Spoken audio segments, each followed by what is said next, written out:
of Sales at Lead Genius.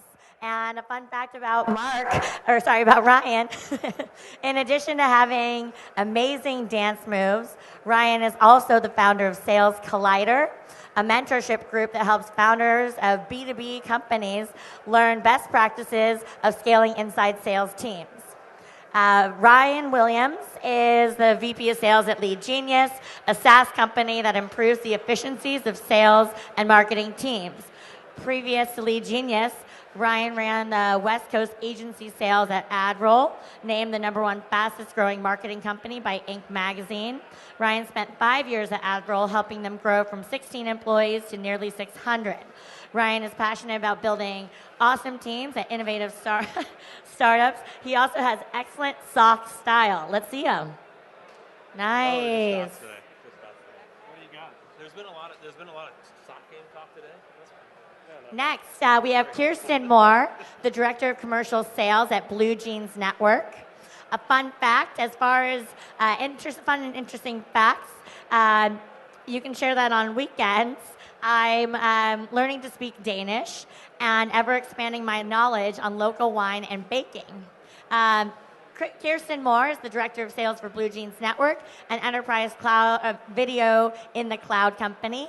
At Blue Jeans, her focus is specifically on growing and scaling the SMB and commercial sales markets through planning and implementation. She received her bachelor's degree at Cal Poly San Luis Obispo in corporate event planning and now is an active member of the National Association of Professional Women. Her sales background includes selling for both Blue Jeans and for Actuate, where she began their first SaaS sales team for business intelligence. Originally from the South Bay, Kirsten currently lives in Campbell, California. And last but not least, we have Steve McKenzie. He's the VP of Sales at Insight Squared. A fun fact about Steve, he is from South Africa and once appeared on The Apprentice. Steve McKenzie is the VP of Sales at sales analytics provider Insight Squared. Before joining Insight Squared, he spent 6.5 years at enterprise cloud provider Mimecast, and where he wore many hats, including the head of European sales, head of North America, marketing, strategic alliances, and enterprise sales.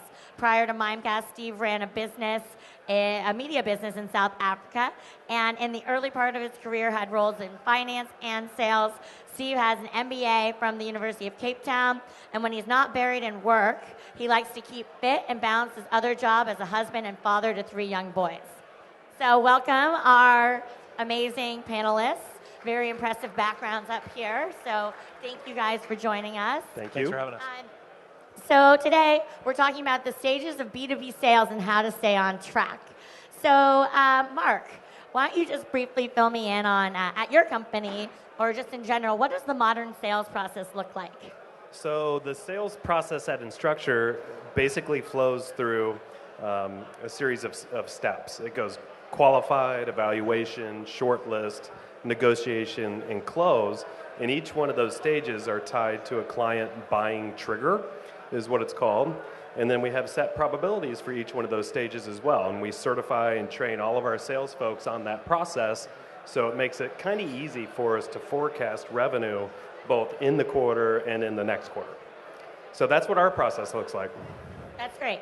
Ryan, is yours similar, different? Pretty similar in terms of stages and the degree to forecast. I'd say the biggest difference for us is at Lead Genius, we do a lot of work with the kind of reps behind the scenes. So we power their inbox and send out communication on their behalf to keep the funnel full. And that's the kind of the main kind of difference in driving our business is we focus obviously a lot on the top of the funnel. Wonderful. Kirsten, as we mentioned in your bio, you started at sales at Actuate, and you've been doing it for quite a few years now. How has the process changed since you first started in sales? I think for the most part, it's the same. Right at the end of the day, as sales reps, we all want to engage with our customer. And I I think what's changed most of all is that the tools that we're using, we've got all kinds of insights to, if our customers opened our email and where they've opened it from, and